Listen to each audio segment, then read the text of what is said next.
And you are listening to 94.1 KPFA in Berkeley, 89.3 KPFB in Berkeley, 88.1 KFCF in Fresno, and online at kpfa.org. The time is a minute past 7 p.m. Up next, the Raza Chronicles.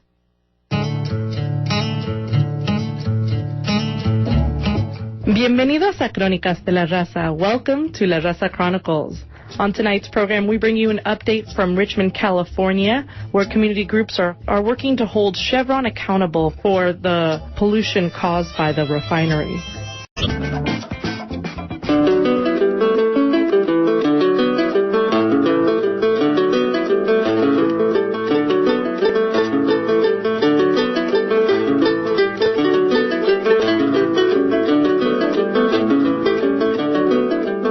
This is Nina Serrano for La Raza Chronicles. I have in the studio Andrés Soto. That's a familiar name to KPFA listeners because he's part of our morning programming. But today he's coming here to talk about his role as a community organizer. He plays a very important role in our local community because he leads the struggles against big oil in Richmond. Bienvenidos, Andrés Soto, to La Raza Chronicles. Gracias. So tell us what's the situation in Richmond in terms of those big oil companies there burning up the town and sending out their fumes. Yeah, well, the legacy of big oil in Richmond actually predates the establishment of the city of Richmond. It's been 112 years there's been an oil refinery in Richmond, originally Pacific Oil, then it became Standard Oil of California, one of the Rockefeller Seven Sisters, and eventually it became Chevron, Chevron Texaco, now Chevron. And during most of that time, it was viewed as sort of like, like any other company town. It's a big company. It employs local people. It pays taxes. Their managers are involved in community-based organizations. They are in a hidden hand in politics.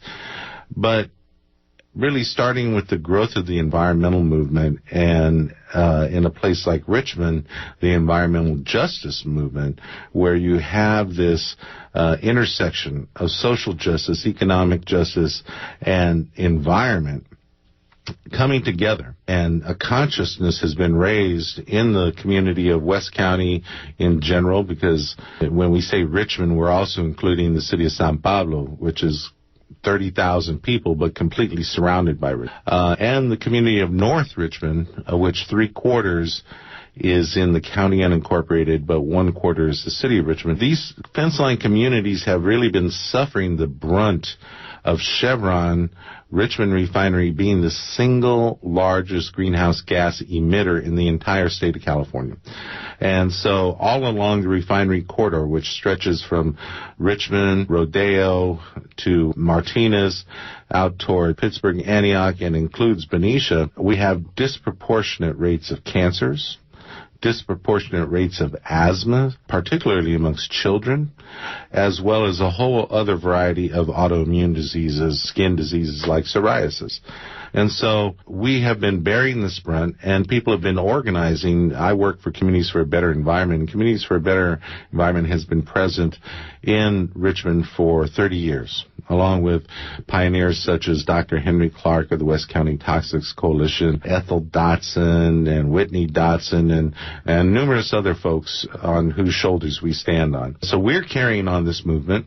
And it really came into focus in Richmond August 6, 2012, when a pipe that was installed in 1974 and had never been replaced, even though it had been recommended by their engineers, by the workers, by Cal OSHA, management refused to replace it. It went from being originally carbon steel, a half-inch thick, to being thinner than a dime, almost foil. When that pipe ruptured, the toxic cloud spread from Richmond. It was like a big black mushroom cloud that went up from Richmond and went to the northeast and was seen as far away as Pleasant Hill and Benicia Martinez area. So this is the heavy particulate matter.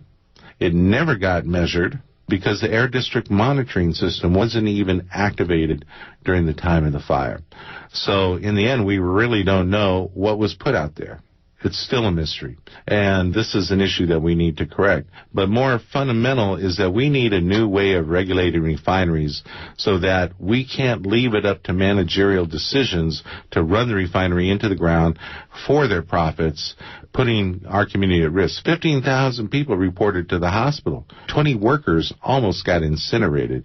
So this is a very serious incident. It's a very serious situation we're trying to address. So how are you trying to address it?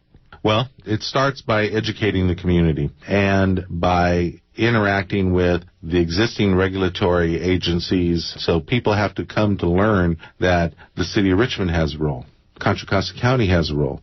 We have an industrial safety ordinance. Also, for example, today as we speak, March 18th, 2014, the environmental impact report for the Chevron refineries, they're calling it modernization now, but it's essentially a hydrogen power plant renewal program, just hit the streets. It's an 1,172-page document with more than 3,300 pages of appendices.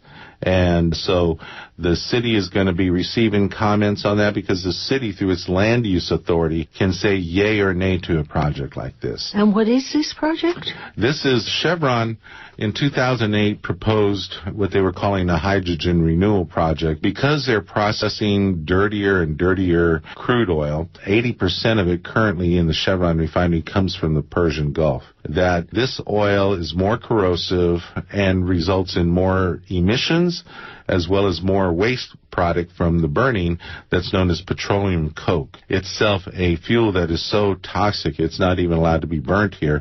But we ship it from Richmond, also from Benicia and other Bay Area ports to China where they use it in power plants. And then that goes in the atmosphere and then goes in the northern Pacific, and guess what? It comes back here. But what happened was in 2008 with an environmental impact report is a report that is required under California Environmental Quality Act, that if it's going to have a significant impact or potentially could have a significant impact on the environment, this report is a requirement for a public discussion, for a public decision. Frequently, the process, though, is very shaded in favor of the corporations because most of the consultants who write these reports and are hired, in this case, by the city of Richmond, because it's an open bid process. So these guys bid to write these environmental impact reports. It's big money, talking about millions of dollars. Most of them used to work for the industry or worked for regulatory agencies, and now they're out making money as consultants. So it's a game that you have to be aware of what ball field you're playing on, and that's part of the community education process. But there's also the Bay Area Air Quality Management District. They are authorized under the federal EPA and then through the state EPA, California EPA, to be the regulatory agency to make sure that our air is clean and healthful as possible. And are they well functioning? No, for the most part, the board of the Bay Area Air Quality Management District are all elected officials from the 9 Bay Area counties and some of the cities involved there. A lot of those people are good, but elected officials come and go. So it's a bureaucratic staff headed by the executive director, Jack Broadman, that is really falling down on the job and really has very limited credibility amongst those who have been following the way they've been manipulating information, the way they've been siding with industry on emissions rules. And in the case of the day of the Chevron fire, they had one of their spokespersons standing at a press conference while the fire was burning next to the Chevron spokesperson saying they had no dangerously high detectable emissions. And there's black smoke behind them. Well, what she didn't say was the monitoring system wasn't even on. And so how could they get any readings? So it's that kind of manipulation of information and the truth that one has to be very wary of. Well, I was under the impression that the city government in Richmond was very progressive with the mayor, Gail McLaughlin, at its head. So how are they able to have so much power? Well, like I said, this project got started in 2008, and at that time, the city council majority was pro-Chevron. In fact, we labeled them the Chevron 5 and got rid of almost all those people off the city council and brought a progressive majority to the council. But what happened was because they approved the plan, they certified the environmental impact report, the organization I work for, Communities for a Better Environment, as well as the Asian Pacific Environmental network, both went to court and sued, saying that the EIR was flawed, primarily because it failed to reveal the type of crude oil they intended on burning or refining in the plant, which then has an impact on the volume of emissions that will come out of it. And so the project was halted immediately. 1,100 people lost their jobs overnight, and now it's been, I guess that's 6 years. We've been waiting for this revised EIR to come out. We can't help believe that it's tied into the timing of this November's election, when 5 out of city council seats are up for grabs. And Chevron is engaged in a permanent campaign against progressives in Richmond. They've bought up all the billboards around the downtown already, and much of the advertising space in the BART system, certainly in the Richmond BART station. They've created an online newspaper that's a sham in response to local produced newspapers that are now emerging in Richmond from the progressive community, including the bilingual newspaper La Voz de Richmond. So we've seen that they are really spending a lot of money preparing this whole rollout campaign for this, and we're expecting a tough battle. The best case scenario is Chevron would do the right thing, but history has taught us that they usually don't. And so we have to be very scrutinizing about what they're up to. I also heard Gail McLaughlin announce at La Peña that her term as mayor was almost over, but that she wanted to stay in and fight these good fights and was going to be running for city council instead. That is correct. So Gail was first elected mayor in 2006 and re-elected in 2010, so she's being termed out. The direct elect mayor is only 2 terms, but she can run for city council again. She was first elected council in 2004. So she is going to be part of a slate that was put together by the Richmond Progressive Alliance with Mike Parker, who's been one of the key organizers within the Richmond Progressive Alliance as our mayoral candidate. Jovanka Beckles, who's an Afro-Latina, is up for re-election, and we want to get her re-elected. She's an incumbent.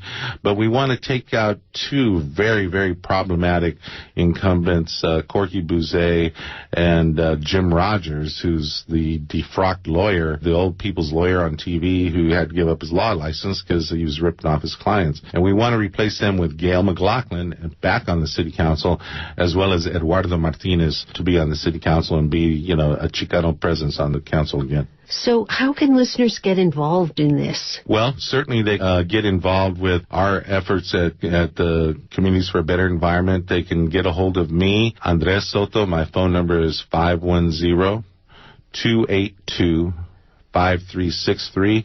Is there a website? Yeah, it's called cbecal.org, and my email is andres@cbecal.org. A lot of information on there.